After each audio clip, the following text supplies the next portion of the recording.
C'est l'heure des informations sur la télévision nationale. Bonjour à tous et bienvenue. Dans les titres de l'actualité, la haute direction de l'Union progressiste Le Renouveau continue sa tournée d'échange avec les militants. À l'étape d'Abomey, tous les élus des 9 communes du Zou ont répondu présents.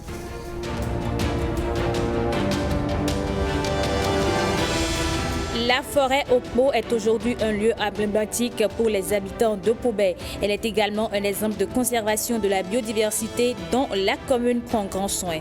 Nous y ferons un tour avec Firmin Bassao.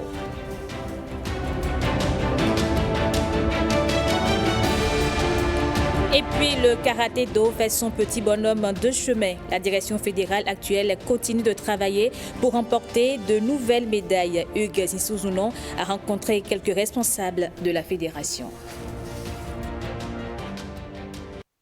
Bonjour à tous et bienvenue dans ce 13h. La haute direction politique de l'Union progressiste Le Renouveau était à Abomey. Elle a rencontré pour des échanges tous les élus des 9 communes du Zou. Sujet abordé, l'actualité et la vie du parti au niveau des instances communales. Les précisions avec Pierrette Adanyossi et Kandel Capo. C'est avec enthousiasme que les militants et sympathisants du parti Union progressiste Le Renouveau du Zou ont accueilli les membres de la haute direction politique du parti. À l'ordre du jour, 2 principaux points. Le premier, c'est l'actualité sur la vie de notre parti politique en ce qui concerne l'installation des cellules de base du parti. La haute direction politique a voulu venir sur le terrain pour faire ensemble avec vous l'évaluation et aussi jeter un regard sur l'avenir du parti ensemble avec vous. Ça, c'est le premier point. Le second point, c'est l'actualité nationale. Face aux conseillers communaux, le président du parti Union progressiste Le Renouveau, Joseph Fifame Djogbenou, a évoqué des questions relatives à l'actualité du parti et réconforté les militants à la base. Nous ambitionnons que nos enfants, nos petits-enfants, les citoyens de ce pays retrouvent ce parti Union progressiste Le Renouveau plus tard, plus fort et plus grand. Nous ne sommes plus libres, nous, responsables, de dire ce que nous voulons, quel que soit l'endroit auquel nous nous trouvons, à moins d'être vraiment très prudents, très réservés. La délégation du parti est attendue dans d'autres départements pour la même démarche.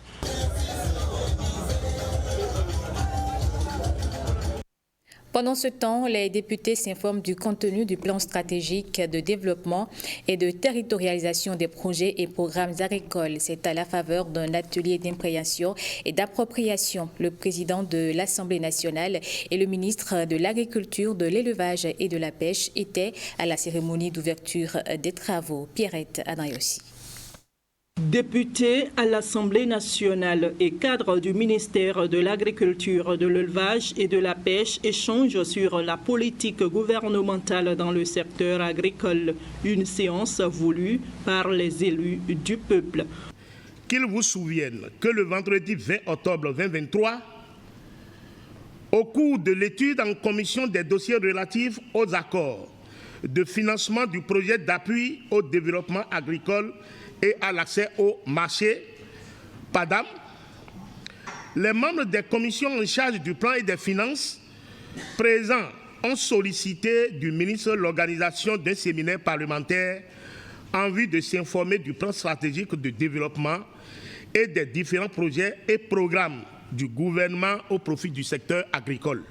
Un tel secteur, pourvoyeur d'emplois et d'autres opportunités diverses, méritait bien une attention particulière de la représentation nationale qui a par ailleurs adopté, entre autres, les lois. De même, d'importantes ressources financières sont régulièrement allouées au ministère de l'Agriculture, de l'Élevage et de la Pêche pour lui permettre de relever les nombreux défis de ce secteur stratégique pour l'économie nationale. À travers cet atelier, la représentation nationale cherche donc à mieux comprendre les différentes actions en cours et celles à venir. Le présent séminaire parlementaire permettra une meilleure visibilité des effets et impacts des lois votées à l'Assemblée nationale. Il permettra également aux honorables députés d'avoir une idée claire des efforts complémentaires à consentir afin de permettre une bonne couverture des besoins alimentaires de la population béninoise et une meilleure opportunité d'emploi pour les jeunes. Le ministre Gaston Dossoui a profité de cette séance pour remercier les parlementaires pour l'adoption d'importantes lois au profit du secteur agricole. Souvenir de la conférence nationale. Aujourd'hui, nous vous proposons quelques extraits de Mathieu Kérékou et du rapporteur de la conférence nationale, une compilation de Ghislain Pouguet.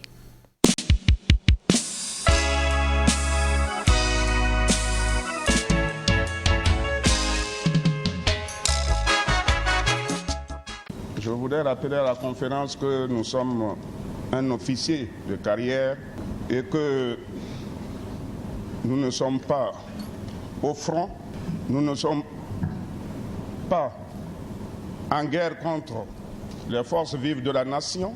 Nous n'avons pas livré les pieds et mains liés à la conférence et qu'en conséquence, nous leur demandons pardon. Pardon au nom de l'amour de notre patrie, au nom de l'amour de notre peuple et au nom de l'amour du prochain. Tout observateur attentif auprès de vous cette année aura ressenti avec une intensité profonde qu'une nation, qu'un peuple, plongé dans la nuit, s'accoutait soudain autour d'un même râteau, d'une même chaîne, prenait appui sur sa dernière chance de survie et brisait ses liens, se libérait et sortait rayonnant, le visage en larmes et en sang, méconnaissable peut-être, mais définitivement vivant. Nous avons vaincu la fatalité.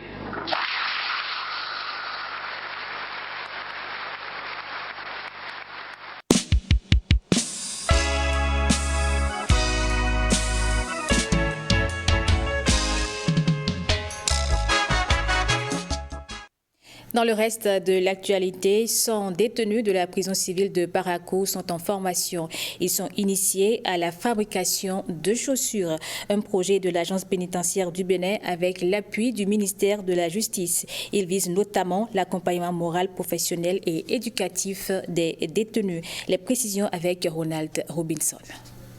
Apprendre à 100 détenus de Parakou à fabriquer des chaussures, une activité du plan de réinsertion socio-professionnelle adopté par l'agence pénitentiaire du Bénin. L'initiative est venue d'une réflexion selon laquelle il faut quand même occuper les détenus pendant qu'ils sont en détention. Étant donné que c'est la non-prise en charge qui fait que les gens récidivent souvent, nous avons dit, bon, tiens, il est quand même important qu'on puisse les aider à apprendre quelque chose, quitte à ce qu'une fois à la sortie, ils peuvent se prendre en charge. L'initiative ouvre la voie aux travaux d'intérêt généraux dans les établissements pénitentiaires, d'où les pensionnaires peuvent désormais gagner en compétences et en talent. Dans les jours, semaines et mois à venir, plusieurs autres activités entrant dans le cadre de la réinsertion sont prévues dans nos établissements pénitentiaires, entre autres la construction et l'équipement des ateliers de couture pour la formation des stylistes et des modélistes, le recrutement de psychologues, d'éducateurs spécialisés et d'assistants sociaux pour la prise en charge et l'orientation vers le choix d'un métier. Soucieux d'améliorer les conditions de détention et de prévenir la récidive, le gouvernement offre cette seconde chance aux condamnés. En investissant dans cette formation, le gouvernement croit en votre potentialité pour changer le cours de votre vie. Souvenez-vous que chaque paire de chaussures que vous créerez est bien plus qu'un simple produit. C'est le symbole de votre persévérance et de votre capacité à transformer des matériaux bruts en quelque chose de fonctionnel et de beau.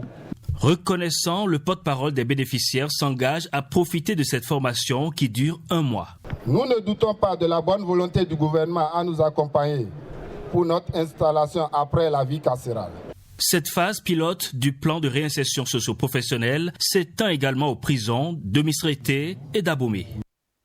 L'Institut national de la femme et les acteurs de la chaîne de lutte contre les violences basées sur le genre parlent d'une seule et même voix. Ils viennent de valider les tests qui régissent la clinique juridique et procès fictifs pour mieux recadrer les interventions contre ces formes de violence. La secrétaire exécutive de l'INF revient sur le bien fondé de cette clinique juridique. Suivez. Ces 3 jours ont été l'occasion pour nous de nous entendre en fait sur les lectures, la vraie compréhension qu'on peut donner aux tests qui promeuvent la femme, qui luttent contre les violences faites aux femmes, et aussi arriver à avoir une procédure juridique et judiciaire plus fluide, plus efficace et moins contraignant pour la victime. Nous avons terminé par ce que nous appelons le langage des victimes, où on apprend ensemble ce qu'il faut dire à la victime, ce qu'il ne faut pas lui dire et surtout comment faire pour lui éviter d'être victime une énième fois. Nous avons d'abord commencé par des thématiques sur la prise en charge psychologique et juridique des victimes. Ensuite, nous sommes allés sur les éléments qui vont constituer le procès. Et pour ces éléments-là, il fallait le débat, les réquisitions et les plaidoiries. Et nous avons terminé par le délibéré. Et tous les acteurs étaient là et ont donc compris les différentes étapes qui font le processus. Nous avons aussi énormément échangé sur la question du certificat médical qui revient à chaque fois. Parce que bien évidemment, il y a pas mal de goulets d'étranglement autour du certificat médical quant à la délivrance du certificat médical. Donc nous sommes revenus là-dessus. Nous sommes satisfaits de l'engouement. Et c'est le lieu pour moi de vraiment remercier les autorités locales, de remercier le préfet du département, le secrétaire général du département aussi, et tous les acteurs qui ont vraiment été là avec nous du début jusqu'à la fin.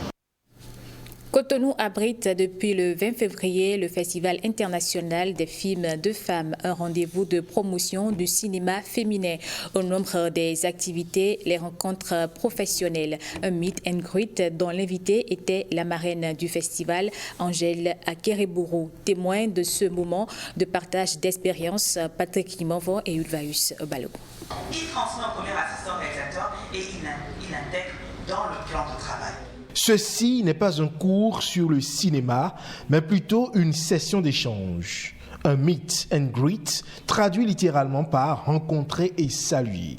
C'est un nouveau mode de mise en relation entre un personnage public et ses fans. Et celle qui captive l'attention ici est Angèle Akerebourou, réalisatrice, productrice, scénariste de séries, présentatrice d'émissions télévisées et showrunneuse togolaise. Bien sûr que tu peux proposer. Tout le monde peut proposer. Elle est la marraine du Festival international des films de femmes, édition 2024, dont le thème est le cinéma féminin pour plus de sororité. La sororité, c'est accepter d'accompagner une sœur qui fait un projet, qui le fait bien. La sororité, c'est accepter d'accompagner des réalisatrices. On sait à quel point c'est tellement difficile de monter des projets, de produire des films en Afrique où justement le problème c'est l'argent, c'est le nerf de la guerre. C'est accepter de les accompagner, d'être avec elles, donner de son temps, donner des conseils. À ce meet and greet, il est question de partage d'expériences et surtout de conseils avisés. C'est pas parce qu'on est visible, qu'on nous voit à la télévision, que c'est facile et que la vie est belle. Non, c'est de l'abnégation, c'est des sacrifices. C'est moi en tant que femme et maman, c'est qu'à un moment, je n'ai pas fait mon rôle de maman et je faisais mon rôle de productrice. C'est dire que certaines fois, on renvoie tes enfants de l'école parce que tu as pris l'argent pour louer une caméra. C'est ça notre métier. C'est que des vérités que je leur ai dit aujourd'hui. Ce meet and greet est l'acte 1 des rencontres professionnelles de la célébration de la sororité dans le cinéma féminin en Afrique. Allons maintenant dans la forêt qui a servi de cadre au premier long-métrage béninois sous le signe du vaudou. Okpo, dans la commune de Pobé, est devenu aujourd'hui emblématique pour les habitants. Mieux encore, Pobé, en conservant cette forêt, se veut un exemple de participation à la lutte contre les changements climatiques. Pobé et la forêt sacrée Okpo, solution traditionnelle au changement climatique. Le magazine est signé Firmin Bassao et Calvador Arano. Le paysage est captivant et témoigne de la vitalité des espèces qui s'y trouvent. Cette forêt sacrée en plein cœur de la ville de Pobé, qui fait la fierté des habitants de cette localité. Pratiquement dans les villes de notre département, c'est à Pobé seul où on trouve une grande forêt comme ça au cœur de la ville. Elle est protégée, les ancêtres l'ont toujours conservée et ça continue parce que les gardiens du temple sont là. Et dans cette forêt, il y a des endroits où nous ne pouvons pas aller. Nous n'avons pas accès tant qu'on n'est pas des initiés. C'est ici que nous avons enterré Oronya, définitivement, parce que c'est ici, si nous voulons parler de Oronya, ceux de Nigeria aussi sont en train de le chercher. Il est où? Pobé, une ville dont l'histoire est intimement liée à un fétiche tutélaire, Orondo. À côté de celui-ci, plusieurs autres divinités. Ogu, le fétiche du fer, Shango, celui de la foudre, chacun d'eux avec ses initiés et ses bienfaits. Les gens viennent ici chaque 4 jours pour faire une adoration de tous ces fétiches-là. Donc on fait des offrandes et je crois, continue jusqu'à aujourd'hui. Si par exemple un fléau venait à arriver, donc, on vient ici dans cette forêt vers le fétiche, on fait la consultation et c'est le fétiche qui dit ce qu'il faut faire pour conjurer le sort. Nous avons des arbres ici, dans cette forêt.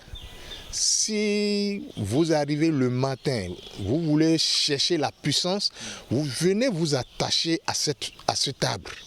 Oui, et vous parlez, vous demandez avec foi ce que vous voulez, et l'arbre là vous communique sa force.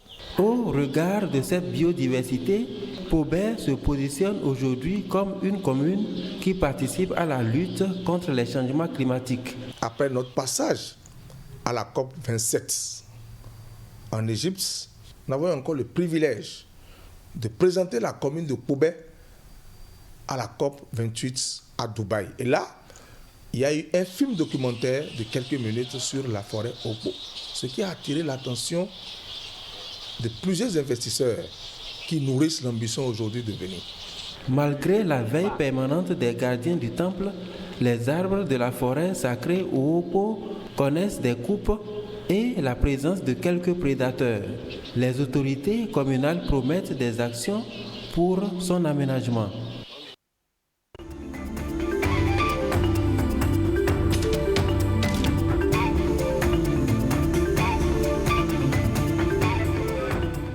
Sport à présent, au Bénin, le karaté-do fait son petit bonhomme de chemin. Ces bons résultats ne datent pas d'hier, en témoigne un titre de champion du monde, un autre de champion d'Afrique remporté par les pratiquants. La direction fédérale actuelle continue de travailler afin de permettre aux athlètes de remporter de nouvelles médailles. Hugues Zinsou-Zounon est allé à la rencontre de quelques responsables de la fédération. Pratiquant chevronné, l'homme a eu le privilège de coacher l'ancien champion du monde, Damien Dovy. Monsieur Roquenhomme a, dans un premier temps, dirigé la direction technique nationale au niveau du karaté-do avant de prendre les rênes de son instance fêtière. Il est à son 3e mandat depuis le 22 décembre 2023. Il a passé le clair de son temps entre les tatamis et son bureau. Le président Roquenhomme met en place de concert avec l'actuel directeur technique national une stratégie de développement de cet art martial japonais à travers tout le pays et axé sur la détection de futurs cracks. Des stages par-ci, stages au niveau mondial, au niveau continental, au niveau régional. National, c'est presque tout le temps. Nous faisons partie des rares fédérations à avoir des athlètes qui peuvent valablement représenter le pays au niveau, n'est-ce pas, des poussins, pupilles, benjamins, minimes, cadets, juniors, espoirs et seniors quand même, hommes, dames. Les bons résultats enregistrés ne sont donc pas le fruit du hasard.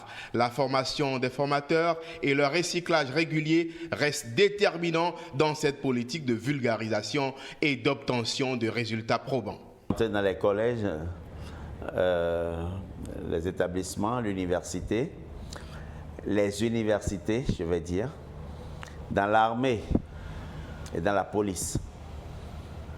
Donc nous essayons, n'est-ce pas, de chercher dans la base pour avoir maintenant la crème que nous allons accompagner et qui, si Dieu bénissait tout ça, devrait nous amener à avoir, n'est-ce pas, plus d'éléments.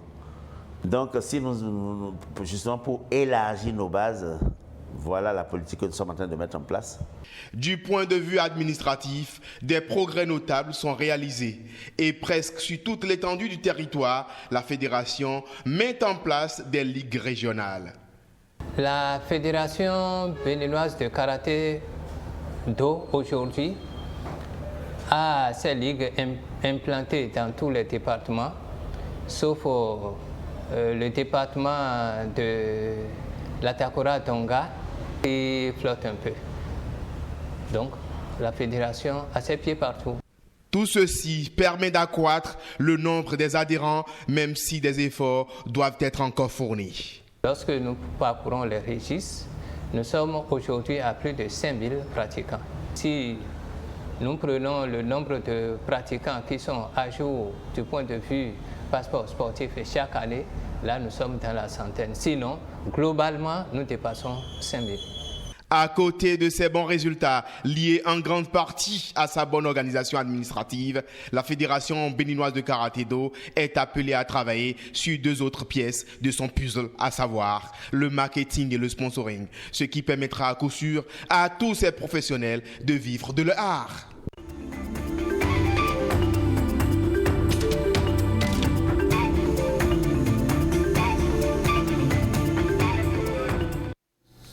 Le marathon Bivebest est arrivé à son terme. La cérémonie de remise de l'eau, prix et chèque aux marathoniens a eu lieu à Cotonou.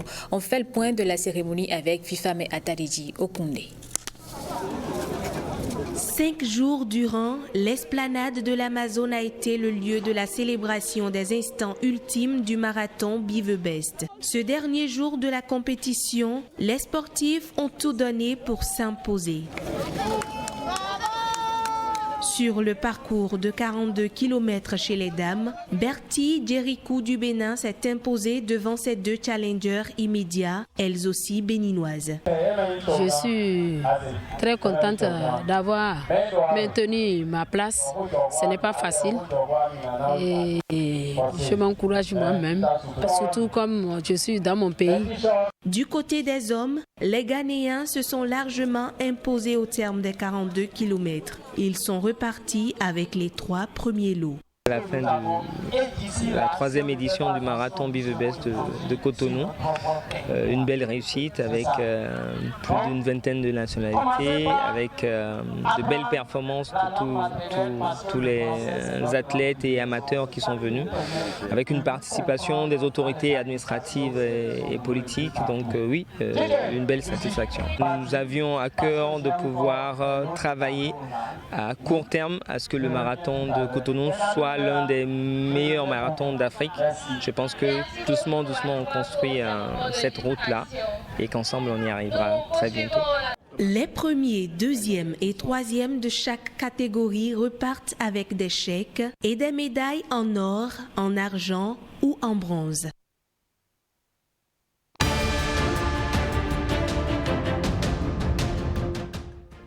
Hors du Bénin, sommet extraordinaire de la CEDEAO au Nigeria, des sanctions ont été levées contre le Niger.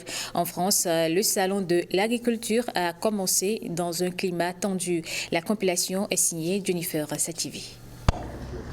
Réunion des chefs d'État de la CEDEAO à Abuja ce samedi pour un sommet extraordinaire de l'organisation. Le président de la commission annonce la levée de la plupart des sanctions contre le Niger avec effet immédiat. Ces sanctions avaient été imposées après la prise du pouvoir d'un régime militaire qui a renversé le président élu Mohamed Bazoum en juillet 2023. Les frontières et l'espace aérien seront notamment ouverts à nouveau, a-t-il précisé à l'issue de ce sommet extraordinaire. Les temps que nous traversons actuellement dans notre sous-région exigent que nous prenions des décisions difficiles mais courageuses qui mettent le sort de notre peuple au centre de nos délibérations. Nous devons revoir notre approche quant au retour de l'ordre constitutionnel chez 4 de nos pays membres, à savoir le Mali, le Burkina Faso, le Niger et la Guinée. Nous devons réexaminer notre approche actuelle de l'ordre constitutionnel.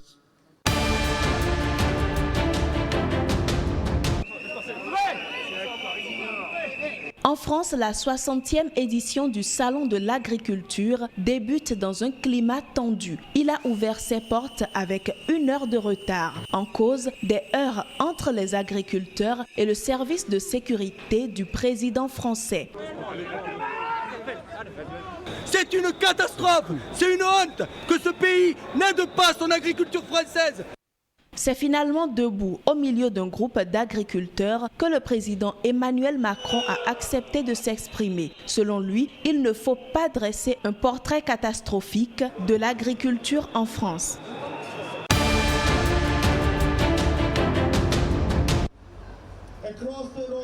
Deuxième anniversaire ce samedi de l'invasion russe en Ukraine. Des milliers de personnes se rassemblent à Londres à cette occasion pour apporter leur soutien à Kiev. L'Ukraine, qui entre ainsi dans sa 3e année de guerre, bien qu'étant affaiblie, promet de triompher des ténèbres. À Paris également, des manifestations de soutien ont eu lieu. Des milliers de manifestants se sont réunis à la place de la République.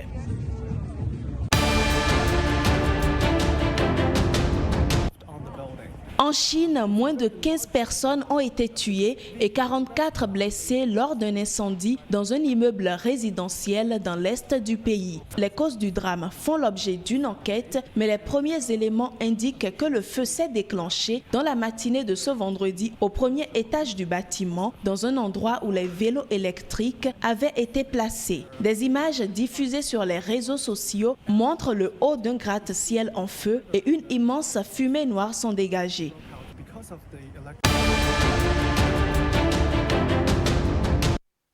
Et c'est la fin de ce journal. Merci à vous de l'avoir suivi.